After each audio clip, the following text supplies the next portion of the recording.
ये कहानी है एक ऐसे लड़के की जो हालातों से हार गया था, फिर खुद से जीत गया। वो लड़का आगे चलकर बने महर्षि वाल्मीकि। लेकिन ये सफर आंसुओं, संघर्ष और आत्म परिवर्तन से होकर गुजरा। बचपन, अभावों की आग में जलता हुआ बचपन। एक छोटे से गांव में जन्मा रत्नाकर। घर में गरीबी इतनी थी कि कभी-कभी कई दिन तक चूल्हा नहीं जलता था। उसकी माँ अक्सर उसे सीने से लगाकर कहती, बेटा, ईमानदारी से जीना, चाहे जितनी मुश्किल आए। लेकिन भूख इंसान को आदर्श नहीं सिखाती, भूख सिर्फ रोटी मांगती है। एक दिन जंगल में लकड़ी लाने गया रत्नाकर रास्ता भटक गया। डर, अंधेरा और अकेलापन। उसे कुछ डाकुओं ने पकड़ लिया। पहले वो डरा, फिर धीरे धीरे उन्हीं के बीच रहने लगा।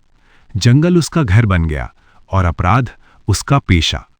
डाकू रत्नाकर, भाई का दूसरा नाम। समय बीता, रत्नाकर जवान हुआ। उसकी ताकत, उसकी फुर्ती और उसका गुस्सा सब उसे गिरोह का नेता बना गए। अब वो जंगल का सबसे खतरनाक डाकू था। यात्री उसका नाम सुनकर रास्ता बदल लेते। लेकिन हर लूट के बाद जब वो घर आता, अपने बच्चों को खिलखिलाते देखता, उसे लगता, मैं गलत नहीं हूं, मैं तो उनके लिए कर रहा हूं। उसका दिल पूरी तरह पत्थर नहीं बना था, लेकिन उसने उसे कठोर बना लिया था। नियति की वो मुलाकात। एक दिन जंगल के रास्ते से एक संत गुजर रहे थे। उनके चेहरे पर अद्भुत तेज था। वे थे नारद मुनि। रत्नाकर ने तलवार तानी, जो कुछ है दे दो। नारद मुस्कुराए, तुम ये सब क्यों करते हो? परिवार के लिए, रत्नाकर गरजा। नारद ने शांत स्वर में पूछा, क्या तुम्हारा परिवार तुम्हारे पापों में भागीदार बनेगा? रत्नाकर ने सोचा, जरूर बनेगा। लेकिन सच्चाई जानने के लिए वो घर गया। सच का सबसे बड़ा झटका। पत्नी ने साफ कहा, तुम्हारा कर्तव्य है हमें पालना, पाप तुम्हारा है। बच्चों ने कहा, पिता, हम आपके पाप क्यों उठाएं? उस पल रत्नाकर टूट गया। जिसे वो अपना आधार समझता था, वही आधार उसके पैरों से खिसक गया। वो पहली बार खुद से मिला। पहली बार उसने अपने भीतर की खालीपन को महसूस किया। पश्चाताप, परिवर्तन का बीज। वो दौड़कर जंगल गया, नारद के चरणों में गिर पड़ा। मुझे बचा लीजिए, मैं क्या करूं? नारद बोले, भगवान का नाम जपो, राम नाम का जाप करो। रत्नाकर कोशिश करता, लेकिन राम शब्द उसके होठों से नहीं निकलता।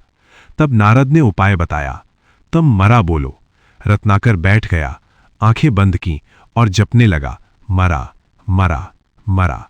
धीरे धीरे वही राम बन गया। वर्षों की तपस्या, समय भी थम गया। वो ध्यान में इतना डूब गया कि उसे भूख प्यास का होश नहीं रहा। सालों तक वो वहीं बैठा रहा। उसके शरीर पर दीमकों ने घर बना लिया।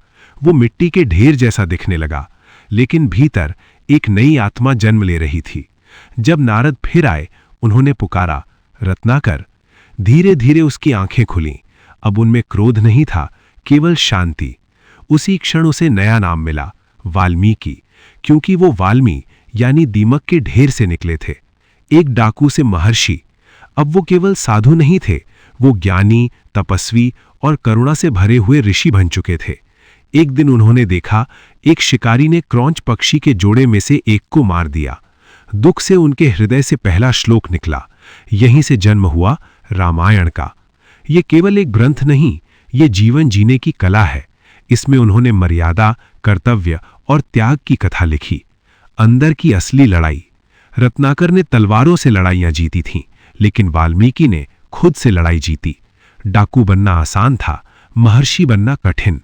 डराना आसान था, क्षमा करना कठिन।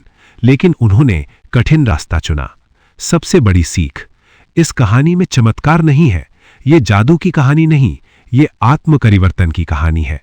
अगर एक डाकू महर्षि बन सकता है, तो कोई भी इंसान अपने जीवन को बदल सकता है।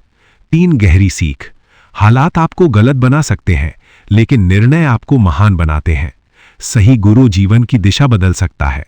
सच्चा परिवर्तन तब होता है जब इंसान खुद से सवाल पूछता है। अंतिम संदेश, आज अगर तुम गलत रास्ते पर हो, तो ये मत सोचो कि अब बहुत देर हो चुकी है। रत्नाकर भी सोच सकता था कि मैं तो डाकू ही रहूंगा, लेकिन उसने चुना, मैं बदलूंगा, और वही निर्णय उसे बना गया महर्षि वाल्मीकि।